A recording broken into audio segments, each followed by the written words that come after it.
চেষ্টা করা হচ্ছে গিয়ে। একজন লোক কোনো ক্রিমিনাল অফেন্স করেন নাই, তিনি এখান বলেছেন তিনি একজন বয়স্ক লোক, সম্মানিত লোক, তিনি একজন দায়িত্বশীল ব্যক্তি।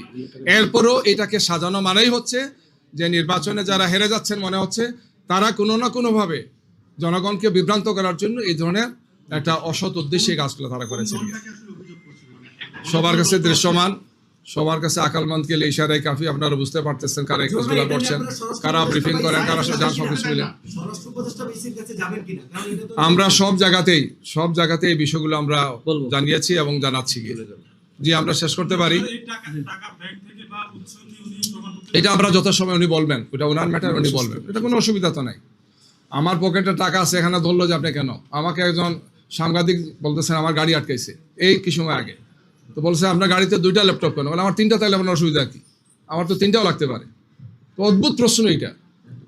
একজন দায়িত্বশীল সাংবাদিক আমাকে বলতেছেন যে আমাকে পুলিশ আটকাইছে, বলতেছে যে তুমি 2টা ল্যাপটপ ইউজ করতেছো। না 2টা না 5টা, এটা তো আমার ম্যাটার, এটা কি চুরির জিনিস? এটা এইভাবে অন্যায় কিছু কাজ করছেন আইন শৃঙ্খলা বাহিনীর সাথে রিলেটেড, এবং এরা উদ্দেশ্যপ্রণোদিতভাবে করছেন। আমরা তাদেরকে মনে করি যে তারা একটা পর্যায়ে তো চিহ্নিত হবেন এবং জনরোষে তারা পড়বেন।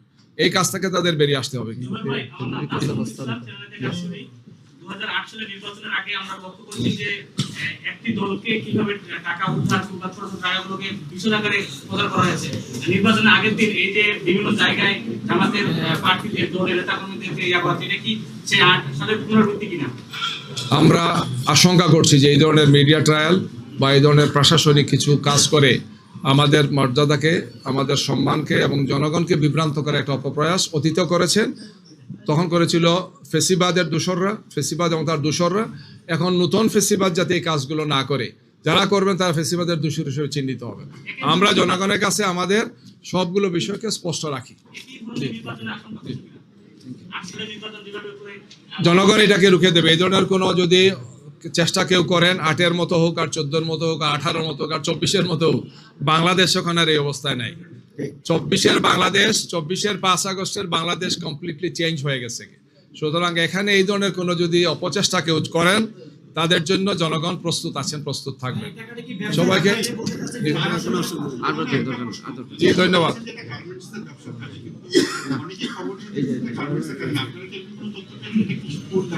এটা উনি সুস্থ, উনি ব্যাখ্যা দেবেন, কোনো সমস্যা নাই।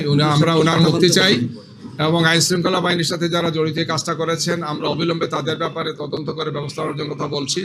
তাকে মুক্তি দেওয়া, তার চিকিৎসার ব্যবস্থা করা, তার পরিবারের কাছে তাকে ফিরিয়ে দেওয়া, আমরা এটা দাবি করছি। সবাইকে ধন্যবাদ। একটু ব্রিফিং হবে এখানে ইংরেজিতে। জি Very quickly, I will be stating in English. Of course, our Assistant Secretary General has highlighted issues in Maulubi Bazaar and Dhaka 15, where Amir Jamaat's constituency, where one of the offices were set on fire, and in Kumilla 4, of course, there was issues and intimidating threats made by the opponents. And of course, in Borguna as well, agents were beaten and hospitalized. And also Kumilla 8, our agents and the associated supporters were beaten and hospitalized as well.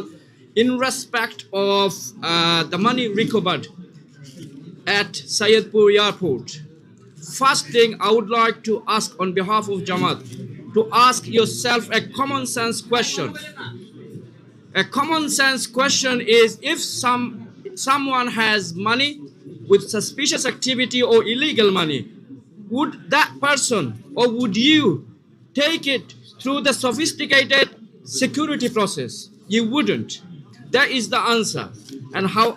Second question is that if without any investigation, how can the journalists or the authority come out with a proposal or with a outcome that this is related with election? The Jamaat's position is that this is not related with election at all whatsoever. There has not been any investigation. There has not been any result of the investigation yet. Third question to you: how come the law enforcement agency people let the journalist interview the person without investigation, without completing the investigation? So please take the common sense approach. This is a ill-motivated propaganda against Jamaat. We urge the people of Bangladesh and we urge the journalists and the people from all stakeholders to, of course, we strongly condemn this, and we want tomorrow morning, we want the people of Bangladesh to come out in their millions with festive mood to cast their vote and prevent all the conspiracies against the people of Bangladesh. Assalamu alaikum. একটু সংযোজন আছে, আমাদের কাছে একটা নতুন তথ্য আসছে যে যখন তিনি যাচ্ছেন ঢাকা এয়ারপোর্ট থেকে, ঢাকা হযরত শাহজালাল আন্তর্জাতিক বিমানবন্দরের ইন্টারনাল টার্মিনাল যেটা হচ্ছে, অর্থাৎ কি বলে এটার নাম, ডোমেস্টিক টার্মিনাল, তখন এটা সেখানকার দায়িত্বরত কর্মকর্তারা জেনেছেন, ক্যাপ্টেন রাগিব হাসান জেনে তারা এটা অনাপত্তিপত্র দিয়েছেন যে ইন্টারনালি এই ধরনের টাকা বহন করতে কোনো অসুবিধা নাই। আমাদের কাছে তথ্য আছে, আমরা এই ব্যাপারে যে সংশ্লিষ্ট কাগজটা আপনাদেরকে দেব, সেটা হচ্ছেন বিমানবন্দরের নির্বাহী